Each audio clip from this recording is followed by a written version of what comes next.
하나님의 말씀 요한복음 8장입니다.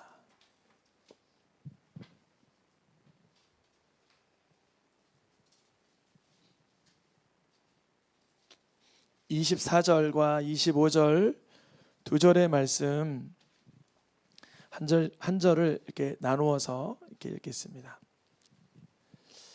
그러므로 내가 너희에게 말하기를 너희가 너희 죄 가운데서 죽으리라 하였노라. 너희가 만일 내가 그인 줄 믿지 아니하면 너희 죄 가운데서 죽으리라. 그들이 말하되 내가 누구냐? 예수께서 이르시되 나는 처음부터 너희에게 말하여 온 자니라. 아멘. 알파요 오메가 이 주제로 12월 한 달 동안 말씀을 함께 나누고 있습니다.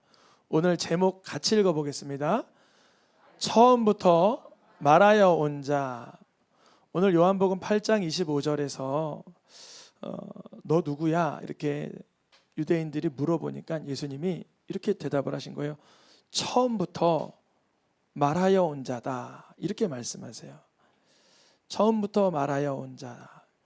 그러니까 유대인들이 지금 그 AD 30년경에 살고 있는 그 환경에서 예수님이 처음부터 말하여 온 자다 이렇게 말씀하실 때는 수천 년 역사 가운데 이스라엘 백성을 향하여 말씀하여 주신 그분과 너희 눈앞에 있는 예수와 동일하신 분이다 이런 의미도 있고, 또 비밀하게 내포된 건 뭐냐면 구약에서 처음부터 항상 주장하시고 예고하시고 조명하시고 오실 것이라고 말씀하신 그분이다라는 의미도 살짝 내포하고 있어요.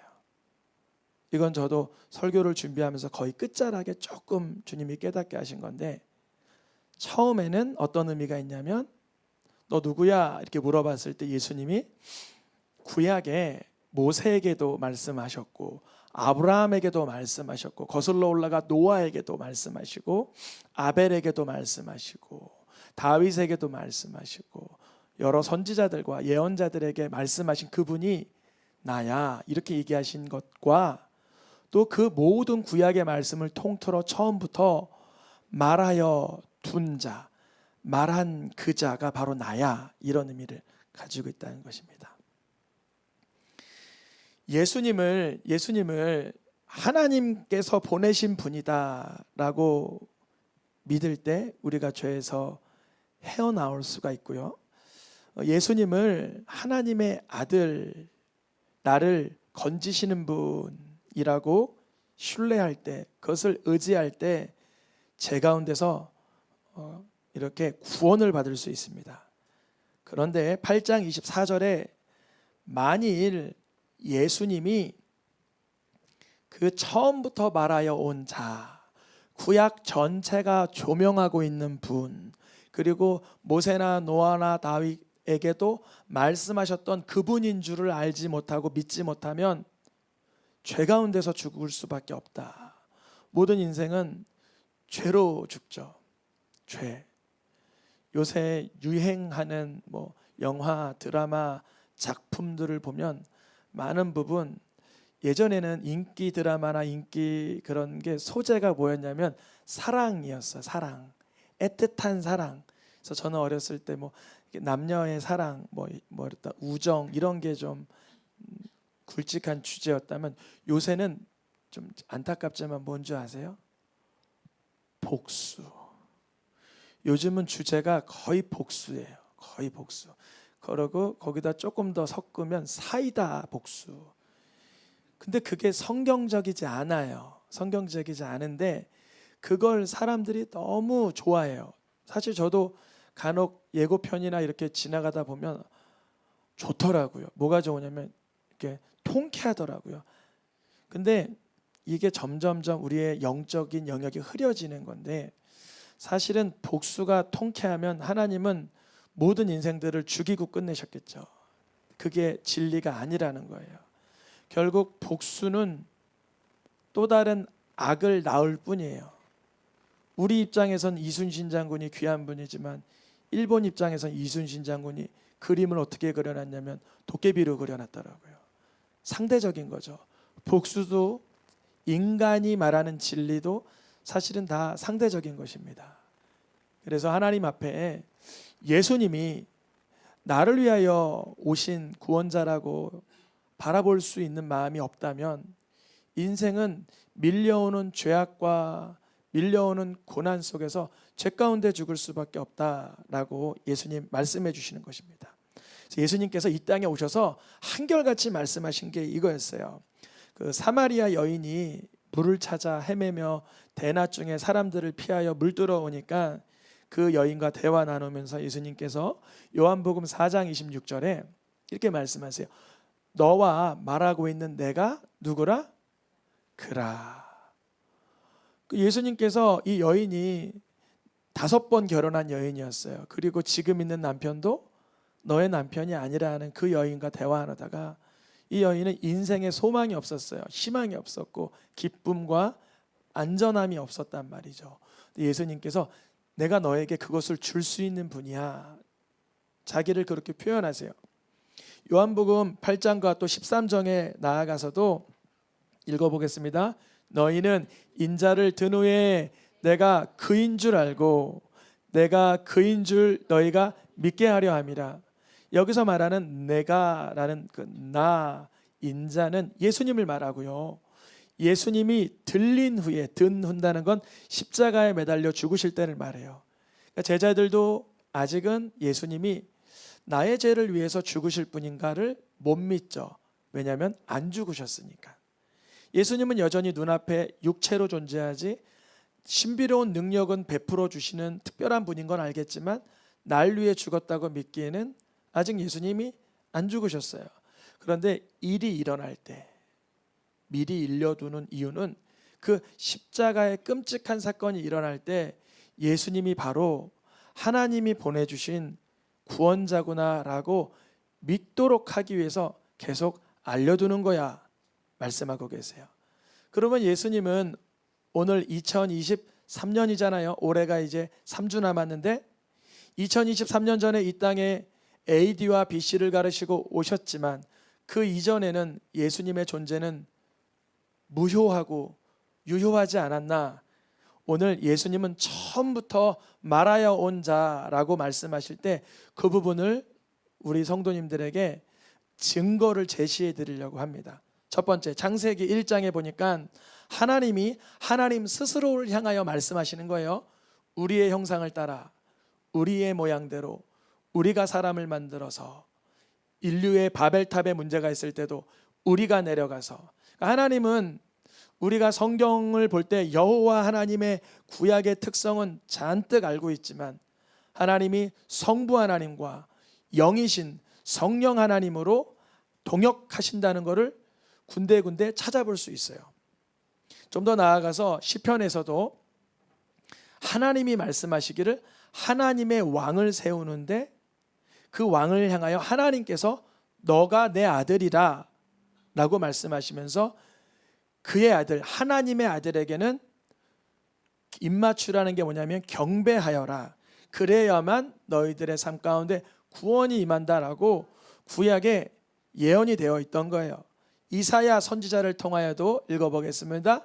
하나기, 하나들, 그분이 바로 전능한 하나님이라. 좀 이상하잖아요. 아기는 보호가 필요하고 연약하고 아무 능력 없는 것처럼 보이는데 이미 구약 창세기에서 그리고 시편에서 이사야에서 아주 부분적으로만 발췌한 거지만 그분이 하나님의 아들이 하나님의 구원자가 하나님이 보내신 그리스도가 오시는데 그분은 곧 전능한 하나님이시다라는 것이 예고되어 있어요. 그분이 인간의 몸을 입고 오기 때문에 어떤 혈통을 통해서 오는데 북이스라엘과 남유다 마지막 역사 끝에 가장 주장하시는 것이 뭐냐면 다윗을 통해 다윗 계보에서 오실 것이다. 예레미야와 에스겔 선지자를 통해서 반복적으로 얘기하십니다. 에스겔과 예레미야는 이미 다윗이 죽은 수백 년 뒤의 사람이죠. 다윗이 활동하던 때보다는 몇 세기가 지난 사람들이 예레미야와 에스겔인데, 하나님은 그 예레미야와 에스겔에게 누구를 통하여 구원자가 오신다 그래요? 다윗에게서, 오로지 다윗 계보에서, 에스겔 선지자를 통하여서, 다윗 왕을 통하여서, 그 다윗을 통하여 영원한 왕이 올 것이다. 마치 다윗이 재현되는 것 같은 표현을 그대로 써요. 그는 내 종 다윗이라, 이렇게 말씀하세요. 이미 다윗은 죽어서 무덤에 있는데, 수백 년 지났는데 하나님이 보내실 그분에 대하여서 예수님이 오시기도 전에 예고가 되었고, 표현이 되었고, 예언이 되었고 나타났습니다. 그래서 예수님은 너 누구야? 라고 물어보는 유대인들에게 나 처음부터 말하여 온 자야. 구약에서도 말씀을 주었던 나였고, 또 구약 전체가 말하고 있는 건 나에 관해서 얘기하고 있는 거야. 이렇게 말씀하세요. 그래서 예수님은 2000년 전에 이 땅에 오심으로 존재하게 된 분이 아니라 언제나 영원토록 하나님과 동역하시는 하나님의 아들이시라는 게 구약과 신약 성경 전반이 표현하고 있는 것입니다. 시편과 히브리서 말씀 같이 읽어보겠습니다. 노란 글씨만 시작. 주는 한결같으시고 예수 그리스도는 영원토록 동일하시니라. 주는 한결같다. 시편에서 시편 기자의 고백이 선포될 때 주님의 한결같음은 무궁하고 영원하지, 누구나 반론 제기하지 않을 거예요. 그러나 예수님이 육체로 계실 때 저분이 영원토록 동일하셔 라고 말할 때는 유대인들에게는 저 사람의 말은 미친 사람의 말 같다, 이렇게 들렸어요. 왜냐하면 육체가 있기 때문에, 유한하게 보였기 때문에. 그러나 하나님께서는 하나님의 계획 가운데 예수님을 이 땅에 보내시려는 그 계획은 세상을 만들어 놓으시기 전부터 하나님의 작품이었고 지혜였습니다. 하나님은 먼저 예수님을 더욱 그리스도라고 드러내기 위해서 구약에서는 수많은 선지자들을 통하여 예수님을 다각도로 조명하고 계셨어요. 조명을 하나 쓰면 한 100록스 정도 쏠 수 있지만 2개 정도면 10개, 30개, 수십 명의 선지자들을 통하여 예수님을 계속 조명하고 있었던 거예요. 시편 1편, 히브리서 1장 1절에 그 얘기를 하고 있어요. 읽어보겠습니다. 옛적에 선지자들을 통하여 말씀하신 하나님이, 옛적이라면 신약을 말할까요? 구약을 말할까요? 구약이에요. 구약 성경에 선지자들이 참 많이 나오죠. 우리 성도님들이 요새 함께 수요 예배 때 듣는 다니엘, 그 전에 에스겔, 그 전에 예레미야, 그 전에 여러 선지자들을 통하여 하나님은 말씀을 주셨는데, 그들을 얼마나 많이 보냈냐면 예레미야에 이렇게 기록되어 있어요. 7군데 적혀 있는데요, 끊임없이 보냈고 끊임없이 경계하고 끊임없이 가르쳤는데도, 35절에도 끊임없이 말하며 내 종들을 끊임없이 보내며 가르쳤다. 하나님은 구약에서는 선지자들을 참 많이들 보냈어요. 우리가 알고 있는 선지자도 10명이 넘어가잖아요. 그런데요, 하나님이 보시기에는 회개하며 돌이키는 민족이 되기보다 우상을 섬기며 하나님과 거리가 멀어지는 백성들이었다는 거죠. 그래서 하나님 입장에서는, 또한 우리 입장에서도 하나님의 최종적인 메신저는 하나님 자신이 오셔야 되는 거예요. 모든 인생들을 선지자로 택하여 부르시고 세우시고 감동을 주시고 훈련시켰지만 다윗에게도 실수가 있어요. 예레미야에게도 부끄러움이 있어요. 에스겔에도 연약함이 있어요. 모든 인간 선지자들에게는 연약함과 허약함과 실수가 있었어요. 하나님의 최종적인 메신저는 누구라고요? 하나님의 아들. 이거는 더 이상 다른 방법이 없고 더 나은 방법도 없고 최후의 수신호였던 거예요. 읽어보겠습니다. 마지막에는 아들을 통하여 우리에게 말씀하셨으니, 구약의 선지자들을 통하여 말씀하실 때 그 메시지에 이미 그 선지자를 향한 메시지도 있지만 무엇을 내포하고 있냐면 마지막 날에는 아들이 오실 거라는 이중 예언이 섞여 있던 것입니다. 그래서 하나님은 난 처음부터 말하여 온 자야 라고 성자 하나님 예수님께서 말씀하실 수 있는 것입니다. 우리가 그래서 마태, 마가, 누가 이 공간복음에 이런 말씀이 있잖아요. 포도원 주인이 소출을 거둘 때가 돼서 열매를 좀 가져오라고 종들을 보냈어요. 근데 농부들이 그 종들을 때려 죽입니다. 사환을 또 다시 보내니 또 때려서 이렇게 열매를 맺은 걸 돌려주지 않고 죽입니다. 그래서 그 포도원 주인이 고민하다가 누구를 보낼까? 내 아들을 보내면 괜찮겠다. 종들을 보내면 아웅다웅 싸우기나 하지 안 되겠다. 그래서 이렇게 말해요. 후에 내 아들은 존대하겠지. 존대하겠지. 한 사람이 남았으니 최후로는 내가 사랑하는 아들을 보내면 존대하여 주겠지. 근데 이게 그 포도원 주인의 생각이긴 했지만 누가복음에는 잘 나타나고 있는데 뭐라고 되어 있냐면 어찌할까 종들을 때려 죽인, 즉 구약의 선지자들을 때려 죽인 유대인들에게 아들을 보내면 내 사랑하는 아들 예수를 보내면, 예수 그리스도를 보내면 이렇게 되어 있죠. 혹 존대할까? 하나님 입장에서는 존대하지 않을 걸 알고 보내시는 거죠. 저는 이 말씀을 준비하면서 주님 이런 감동을 주셨어요. 너는 예수님을 존대하니? 이렇게 저에게 너는 예수님을 존대하니?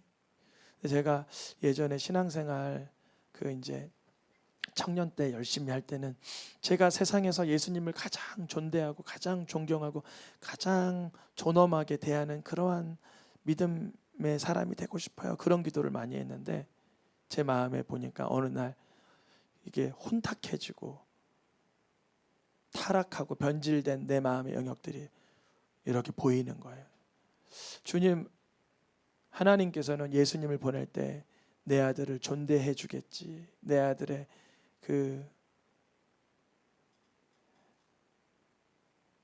예수님을 향한 그 마음이 인격적으로 바라보아 주겠지 했는데 뭐라고 했어요? 그 농부들은 상속받을 자네 이까지 죽여버려야 우리가 그의 몫을 다 얻겠다 하면서 결국 죽였다는 게 공간복음 마태, 마가, 누가의 이 예화의 결론입니다. 누구시죠? 예수 그리스도입니다. 하나님께서는 처음부터 말하실 때 예수님을 보내면 하나님의 아들 예수님은 결국 죽임당할 것을 알고 보내신 것이죠. 그래서 요한복음 5장 38절에 이렇게 말씀을 하고 있어요. 그가 보내시니 누구를 말하죠? 예수님이죠. 예수님을 믿지 않게 되는 이유는 뭐냐면 하나님의 말씀이 그 속에 뭐하지 아니하니? 거하지 아니한다. 이 표현이 참 독특한 표현이 우리는 그냥 읽어내는데 이게 특별한 표현이라는 거죠. 말씀이 우리 속에 뭐하지 않는다고요? 집 짓고 살아야 되는데 너 어디 거해? 이렇게 물어본다는 건 거기를 지나치는 게 아니라 거기를 나의 고유 공간으로 여기는 거죠. 하나님의 말씀이 내 속에 공간을 잡고 있는 사람은 예수님을 봄으로 저분은 하나님의 아들이라는 것을 알게 돼요. 이유는 뭘까요? 읽어보겠습니다. 성경이 곧 예수님에 대하여 증언하기 때문에 그래요. 여기서 말하는 성경은 구약일까요? 신약일까요? 구약만 말해요. 여기서는. 왜냐면 이제 우리가 신구약 성경 66권 다 가지고 있을 때는 전체를 말하긴 하지만 이 말씀이 선포되는 저 시대에서는 구약을 말해요.